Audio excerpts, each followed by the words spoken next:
দুই নম্বর হচ্ছে আম্মা জান খাদিজাকে রসুল মওত পর্যন্ত ভুলেননি। তিন নম্বর হচ্ছে রসুলকে সমস্ত মাল দান করে দিয়েছিলেন আম্মা জান খাদিজা। চার নম্বরে হচ্ছে গারে হীরাতে যিনি খাবার দিয়ে আসতেন তিনি হচ্ছেন আম্মা জান খাদিজা। পাঁচ নম্বরে হচ্ছে জিবরাইল যাকে সালাম দিয়েছেন তিনি হলেন আম্মা জান খাদিজা। ছয় নম্বর হচ্ছে শুধু জিবরাইল নয়, স্বয়ং আল্লাহ যাকে সালাম দিয়েছেন তিনি হলেন আম্মা জান খাদিজা। এত দামি মানুষ, এত উঁচু মানের মানুষ, জীবনেও তিনি 5 ওয়াক্তের নামাজ পড়েননি।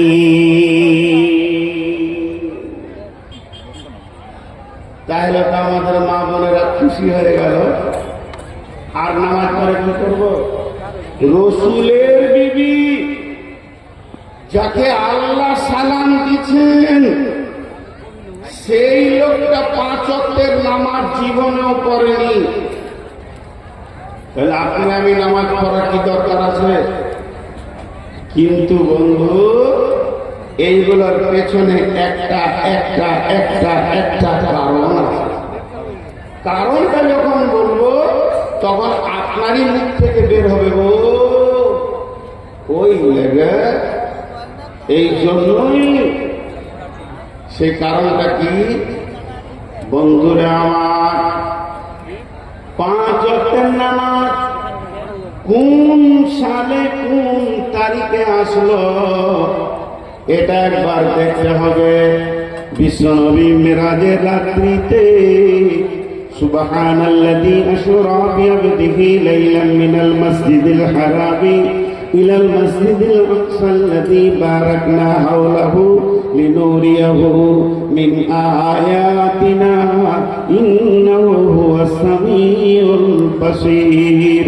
তার অর্থ কখন আয়াতটা নাজিল হলো এটা আম্মা জান খাদিজা আয়াত শুনতে পাননি, কারণ আল্লাহর নবী মেরাজ হয়েছিল হযরতে আয়েশার ঘর থেকে। আয়েশার বিছানায় শুয়েছিলেন, আয়েশার কাছে শুয়েছিলেন, আর এখান থেকে মেরাজ হয়েছে। অতএব আম্মা জান খাদিজা তখন মারা গেছেন। আর নামাজের 5 ওয়াক্তের হুকুমটা যখন আসমান থেকে আসলো তার আগে আম্মা জান খাদিজা দুনিয়া থেকে চলে গেছেন, মারা গেছেন। তার মানে যখন থেকে 5 ওয়াক্তের নামাজটা স্টার্ট হয়েছে, যেদিন থেকে 5 ওয়াক্তের নামাজ মুসলমানের উপরে ফরজ হয়েছে, তার আগে তিনি আম্মা জান খাদিজা পৃথিবী থেকে চলে গেছেন, দুনিয়া ছেড়ে চলে গেছেন। এর জন্য 5 ওয়াক্তের নামাজ তিনি পড়েননি। এ কথাটা বলা ভুল হবে, বরং এই রকম বলতে হবে তিনি তার জীবনে, তিনি তার হায়াতে 5 ওয়াক্তের নামাজের হুকুমটা পায়নি। জায়গাটা ক্লিয়ার হয়ে গেল। মা বোনেরা বলবে হ্যাঁ তাহলে নামাজ পড়তে হবে। উনি নামাজের হুকুমটা দেখেননি, তার আগে চলে গেছে, ভেজাল ছুটে গেল। তেমনি রসুলকে মসজিদে ঢুকতে দেওয়া হলো না, তার পেছনে কারণ আছে। কারণটা কি? কারণটা একটু ছোট করে বলবো, লম্বা করে বলতে গেলে এই কারণটাতে 1 ঘন্টা লেগে যায়, আমি অত সময় নিব না। ছোট করে বলবো, ছোট করে। কেমন? আপনার গাবলেই বলি, একটা ছোট্ট মিশাল দিই। একটা ছেলে বিয়ে করলো, বিয়ে করার পর 4টা বেটা হলো। একটা বড় ভালো হাবিলি ঘর বানিয়েছে। 4 বেটার বিয়ে দিলে, 4 বেটার বিয়ে দেওয়ার পর 4টা বউ এলো, বহু। এখন বহুদের মিজাজ বিগাড় নিয়েছে। জি ভাই, ওই একটা ঘর আর একটা ঘর থাকবে না 4টা ঘর হবে?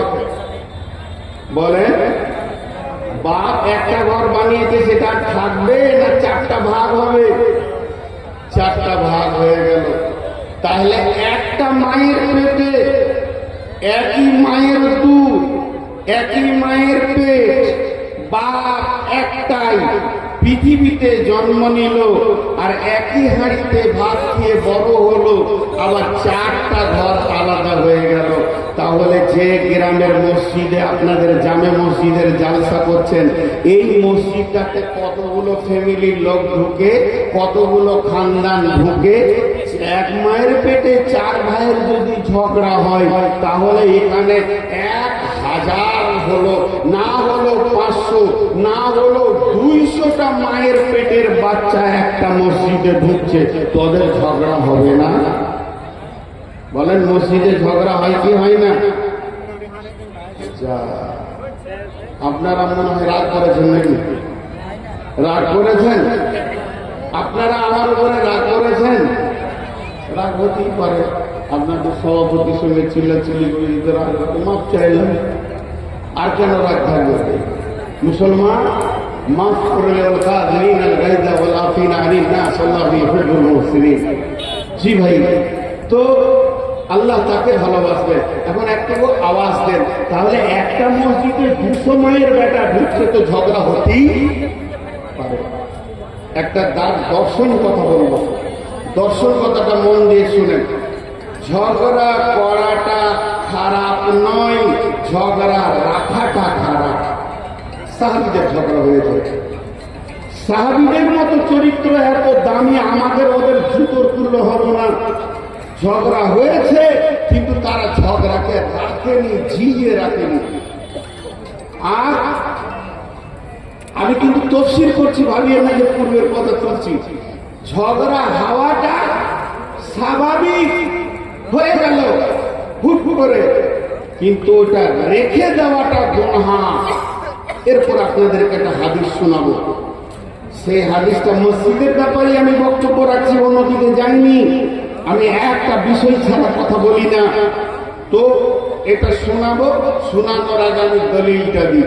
দলিলটা হচ্ছে, আমি হাজারো আলেমকে জিজ্ঞেস করেছি যে এরকম কোন ঘটনা কোরআন হাদিসে আছে, তো ওরা বলছে আমরা পাইনি। এখনো আমি তাল্লাশে আছি। যদি এই ঘটনাটা বলার পর কোন আলিম যদি দলিলটা পেয়ে থাকেন তো দেবেন, আর যদি না পেয়ে থাকেন তো আমাকে ফোনে বলবেন যে এরকম হাদিস কোরআনে নেই। এখন আপনি আমাকে বলবেন তুই পেলি কোথায়, তুই এটা পেলি কোথায়? বলছি আপনারা ওইখানটাতে বসে, যে চাদরগুলো আসবে চাদরগুলো ওখানে ধরে নেন, ওখানে ধরে নেন, ওদেরকে বসে ভলেন্টিয়ার ছেলেগুলোকে বসে।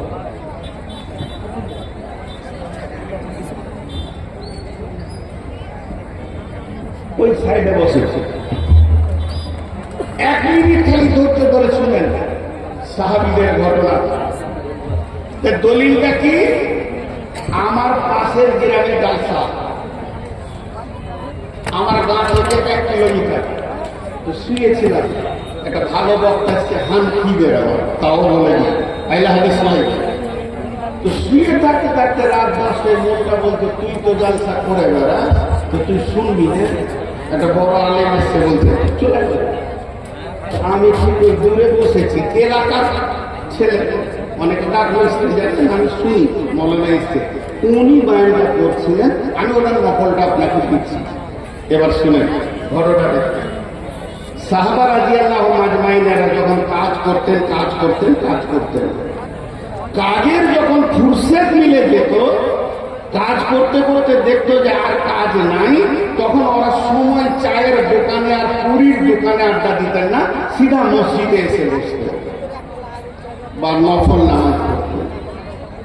এখন একটা সাহাবী করেছে কি, একটা কাঠের ঠোঁকা এত বড়, বেশ জুত করে বাড়ি থেকে ওকে চেঁচে ছেলে দিয়ে দিয়ে মসজিদের নববীর মেন গেটের পাশাপাশি ঠোঁটাটাকে গেড়ে দিয়েছে, মজবুত করে সিঁড়িয়ে ওকে গেড়েছে, গেড়ে তারপরে উজু পুজু করে নফল নামাজ করছে। ও আল্লাহ ধ্যানে নামাজ করছে। তখন আর একটা সাহাবী, ও আরো সময় ফুরসে আছে, মসজিদে যাই দিকে নামাজ পড়ে ঢুক কি দেখছে, বা ঠোঁটা খানে তেমনি করে ধরে করে তুলে ওই দিকে ছুঁড়ে ফেলে দিয়েছে। ঝগড়া হবে কি হবে না এবার বলে? এ ভালো ঝগড়া হবে, কি দেখছেন আপনারা? এবার উজু করে মসজিদ ঢুকছে, তোর মুখ বন্ধ নাই। কি বলছি জানেন? যত মাথা মোটা সালা বেহুশ গুলো মদিনাতে বাস করে নাকি রে, হ্যাঁ, খুঁটা খুঁটা গেড়ে দিয়েছে মসজিদের সামনে, দেখছো আল্লাহ আকবার। তখন ই সালাম করছে, আসসালামু আলাইকুম। খুঁটা খুঁটা কেন করছিল তো দেখে আছে, গিয়ে দেখছে খুঁটা নাই, খুঁটা আছে, খুঁটাটা ওখানে পড়ে আছে। তো এইসব পেছনে বসলো, তুই সালাম ফিরতা করে দেখছিস, তোর কি করছিস? যে সালাম ফিরেছে তোর গায়ে হাত দিলে হালকা করে, প্রথম ঠান্ডা ঠান্ডা শুরু হচ্ছে, তো মিটার বাড়ছে আছে, আসসালামু আলাইকুম। খুঁটাটা তুমি তুলেছ, তখন বলছি কে ডাকলে? তুলছি তুই, তোকে তুলতে কে বলে? তোকে ডাকতে কে বললে? তোর হুঁশ আছে? তোর তুই তুলবি জানে কি হয়েছে, তুই তুলবি? মসজিদে জোরে আওয়াজ শুরু হয়ে গেল। বিশ্বনবী ছিলেন হুজরাতে, আওয়াজ পেয়ে গেলেন, দুইজন যেন মাথা গরম করে ফেলেছে। তাড়াতাড়ি উনি এসে বলছেন তোমরা চুপ করো। দুইজনকে চুপ করে দিলেন। বিশ্বনবী মাঝে বসে গেলেন, সাহাবীরা যত ছিলেন জমা হয়ে গেছে, এখন বিচার শুরু হয়ে গেল। বিশ্বনবী বলছেন তোমাদের ব্যাপার কি, মামলাটা কি বিষয়ে, তোমাদের ঘটনা কি? যে খুঁটা গেড়েছিল উই বলছে আমি খুঁটা গেড়েছিলাম ইয়া রাসূলুল্লাহ। তখন উই বলছে ওই খুঁটাটা আমি তুলে ফেলে দিয়েছি ইয়া রাসূলুল্লাহ। আমাদের এটা হলে কি বলতো? নিজেটাকে বলবে না, আমি বলবো ইসরাফিল খুঁটা গেড়েছে, আর ইসরাফিল বলবো ও তুলেছে। আর সাহাবীরা নিজেটা বলছে আমি গেড়েছি, ও বলছে আমি তুলেছি। নবী বসে যাও, সাহাবীরা বসে আছে। এখন জজ হলো কে? রাসূলুল্লাহ সাল্লাল্লাহু আলাইহি ওয়াসাল্লাম। দে ইন্নামাল আমালু বিন্নিয়াত, এই খুঁটা তুললে বলে উঠে দাঁড়া, ওকে দাঁড় করিয়ে দিয়েছে। তুমি খুঁটাটা তুললে কেন বলো? ও বলতে শুরু করবে, মাথা নামিয়ে লজ্জার সাথে বলছে, কি বলছেন? ইয়া রাসূলুল্লাহ ইয়া হাবিবাল্লাহ ও শফিউল মুজরিমিন রাহমাতুল লিল আলামিন, দয়ার নবী গো, আমি খুঁটাটা তুলে দিলাম। এটা মসজিদে নববী, এটা বড় ভালো জায়গা, মসজিদকে পরিষ্কার পরিচ্ছন্ন রাখার কথা আপনি বলেছেন, আর মসজিদের পাশে খুঁটা থাকবে, দেখে বড় নোংরা লাগবে, কাউকে টক্কর লেগে যাবে, পড়ে যাবে, বিপদ হয়ে যাবে। আমি আল্লাহকে খুশি করার জন্যে, মসজিদকে সাফ করার জন্যে খুঁটাটাকে তুলে ফেলে দিয়েছি।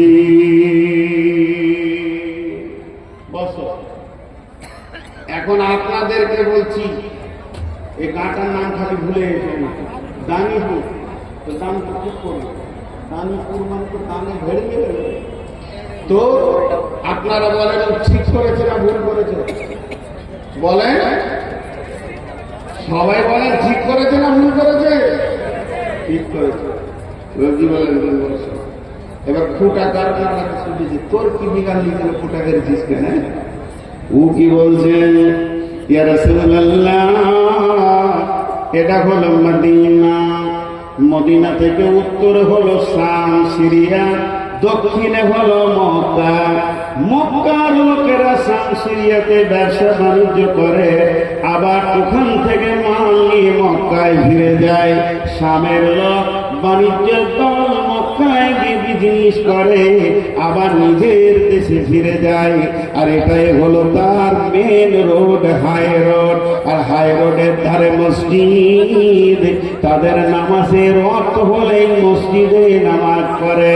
তারা তাদের উটগুলো, তারা তাদের ঘোড়াগুলোকে খোলা ময়দানে ছেড়ে দেয়, দিয়ে নামাজ পড়ে। তাদের নামাজে দিল বসে না, চৈন বসে না, তারা হুড়ো করে, কারণ তাদের মাল আর ঘোড়া গাধা ফাঁকা ময়দানে আছে।